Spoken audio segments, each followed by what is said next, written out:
السلام عليكم اخواتي اخواني، لاباس عليكم بخير؟ كلشي مزيان؟ كنتمنى دائما تكونوا بخير وعلى خير وتكونوا بصحه جيده ان شاء الله.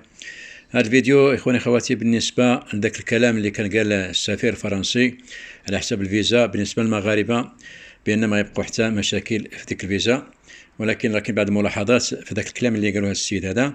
وبقى معايا حتى النهايه كما العاده اخواني اخواتي، ما تنسونيش بالاشتراك واللايك والجرس والتعليق ديالكم.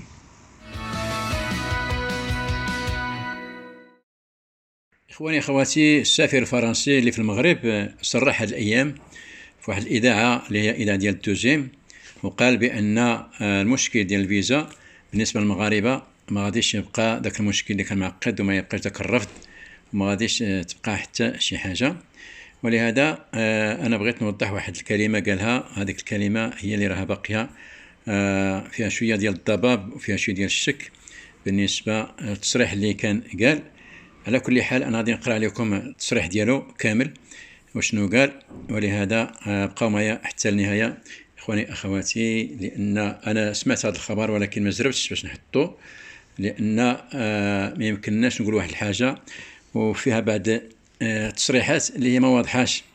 هذا هو اللي كاين هنا. كيقول لك بأن السفير الفرنسي بالمغرب يعلن رفع كافة القيود المفروضة على إصدار التأشيرة. هنا السفير قال بأن وكيعلم بأن جميع القيود اللي كانت مفروضة على الفيزا ديال فرنسا ما غاديش تبقى نهائيا. وهنا كيقول لك أعلن السفير الفرنسي لدى المملكة المغربية كريستوف لوكورتيه خلال مشاركته في برنامج إذاعي على راديو دوزيم عن رفع كافة القيود المفروضة على إصدار التأشيرات من قبل فرنسا. هنا بأن السفير ديال السفير الفرنسي في المملكة المغربية كان شارك في واحد البرنامج في الراديو ديال الدوزيم، وقال بأن غادي يرفعوا كافة القيود اللي كانت مفروضة على الفيزا بالنسبة للمواطنين المغاربة. وفي معرض حديثه عن جدل التأشيرة وصف السياسة السابقة بأنها مضيعة، معبرا عن أنها أضرت بصورة فرنسا ونفوذها في المغرب، مشيرا إلى أن الرئيس إيمانويل ماكرون يشاركه هذا الرأي. قال بأن هذاك المشكل اللي كان وقع ديال هذه الفيزا ما بين المغرب وفرنسا كانت غير مضيعة ديال الوقت، ضيعنا بزاف ديال الوقت، وخدينا احنا المغاربه واحد الصوره خايبه على فرنسا وعلى النفوذ ديال فرنسا بالنسبه ذاك المشكل اللي كان معها المغرب، وبان حتى الرئيس ديال فرنسا ايمانويل ماكرون حتى هو عنده هذه الفكره هذه بان المغاربه كيشوفوا واحد الصوره خايبه على فرنسا. واعترف لوكورتيه بالإدلال الذي شعر به العديد من المغاربة بسبب القيود المفروضة على التأشيرة، مشددا على أن العلاقة الثنائية لا يمكن اختزالها في إحصاءات بسيطة، وأن محو هذه الإهانات سيستغرق بعض الوقت. بأنه كيشعر بأن العديد ديال المغاربة بأنه ما عجبوش الحال هذاك الشيء اللي كان وقع ديال داك المشكل ديال الفيزا ما بين المغرب وفرنسا، وبين ديك العلاقه الثنائيه اللي كانت ما بين المغرب وفرنسا، واللي كانوا شافوها المغاربه ما غاديش تسمح لهم من العقل ديالهم الا واحد الوقت، خصهم يستغرقوا واحد الوقت طويل باش غادي يمكنوا ينساو ديك المشاكل اللي كانت وقعت لهم في هذا المشكل ديال الفيزا. وأكد في الواقع انتهاء قيود التأشيرة بالنسبة للمغاربة، مبرزا أن كل من تتوفر فيه الشروط سيحصل على تأشيرته. هذه النقطة إخواني أخواتي اللي بغيت نوصل لكم، بأن كيقول هذا السيد هذا بأن راه انتهت ديك القيود ديال التأشيرة بالنسبة للمغاربة، ولكن كيقول لنا بأن كل واحد كيتوفر فيه الشروط راه يمكن له غادي ياخذ هاد الفيزا. شنو هي هاد الشروط إخواني أخواتي؟ لأن الشروط ما عرفناش شنو هي. مهما ذكر هاد الكلمة الشروط إلا كاين شي حاجة من مور شي حاجة ما عارفينهاش. حنا كنعرفوا الشروط هي كتمشي كتجمع وريقاتك وكتجمع المسائل ديالك اللي خاصك وكتمشي وكتدفع. هذه هي الشروط اللي كنسمعوا اللي موالفين كنديروها وكنجمعوا الوريقات ديالنا. اللي خدام كيجيب الورقه ديال الخدمه ديالو، واللي تاجر كيجيب الورقه ديال التجاره ديالو، متقاعد كيجيب الورقه ديال التقاعد، الطالب كيجيب الورقه ديال الطلبه، وكندفعوا. اللي عنده شي مثلا شي ضيافه ولا شي حاجه كيجمع ورقه ديال الضيافه وكيمشي. هنا علاش ذكر لنا هو هذه القضيه ديال الشروط. الا عندك الشروط يمكن لك تاخذ فيزا، ما عندكش الشروط ما غاديش تاخذ الفيزا. اي واحد راه يمكن له يجمع الوريقات ديالو، خدام غيجمع الوريقات المسائل ديالو، كلشي اللي عنده شي حاجه غادي يمشي بلا ما يذكر لنا هذا المشكل ديال ولا هذه النقطه ولا هذه الكلمه ديال الشروط، بلا ما يذكرها لنا هو في هذا التصريح ديالو. كنتمناو ما تكونش شي شروط اللي هي معقده كذلك، على حسب اللي كنشوف انايا.